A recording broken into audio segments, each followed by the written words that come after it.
సుదీర్ఘమైన అనుభవం ఉన్న నాయకులు కావాలి. 4 దశాబ్దాల అనుభవం, అభివృద్ధి మీద అపారమైన అవగాహన, పెట్టుబడులను తెచ్చే సమర్థత, ప్రతిభ, విదేశాల్లో ఉండే నాయకుల్ని మలేషియా దగ్గర నుంచి, సింగపూర్ దగ్గర నుంచి, యూరోప్ దగ్గర, అమెరికా నుంచి ఆ దేశాల అధ్యక్షుల్ని తెలుగు రాష్ట్రాల వైపు దృష్టి మళ్లించేంత శక్తి సమర్థత ఉన్న శ్రీ నారా చంద్రబాబు నాయుడు గారికి ఆయన నాయకత్వం చాలా అవసరం, ఆయన అనుభవం చాలా అవసరం.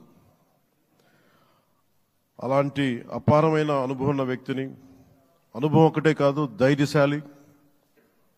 ఈ రోజుకి నాకు ఒకటే గుర్తుంటుంది. మన తాడేపల్లిగూడెం సభలో చెప్పాను, చాలా క్లేమోర్ మైన్స్ పేలిపోతే జీప్ ఎగిరిపోయి కింద పడితే చొక్కా దులుపుకొని ఆయన మళ్ళీ వచ్చి రాజకీయం చేసిన వ్యక్తి. ఈ రోజున సైబరాబాద్ ఉంది అంటే అది శ్రీ చంద్రబాబు నాయుడు గారి దార్శనికత. అలాంటి వ్యక్తి, ఆయన అనుభవం ఈ రోజున 2024 ఆంధ్రప్రదేశ్కి ఎన్డీఏ కూటమి తరపు నుంచి ముఖ్యమంత్రి అభ్యర్థిగా శ్రీ నారా చంద్రబాబు నాయుడు గారి పేరుని జనసేన పార్టీ పక్షాన నుంచి మేము బలపరుస్తున్నాం.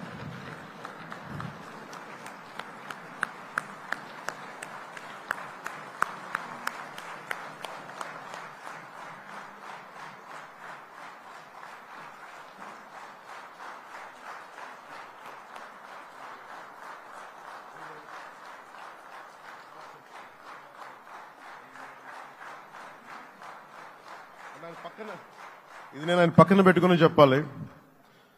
ఆయన నలిగిపోయారు. జైల్లో చూశాను ఆయన్ని. పాపం భువనేశ్వర్ గారి బాధను చూశాను. నేను అనుకున్నాను, అమ్మ మీరు కన్నీళ్ళు పెట్టకండి, మంచి రోజులు వస్తాయని చెప్పిన మంచి రోజులు వచ్చినాయి.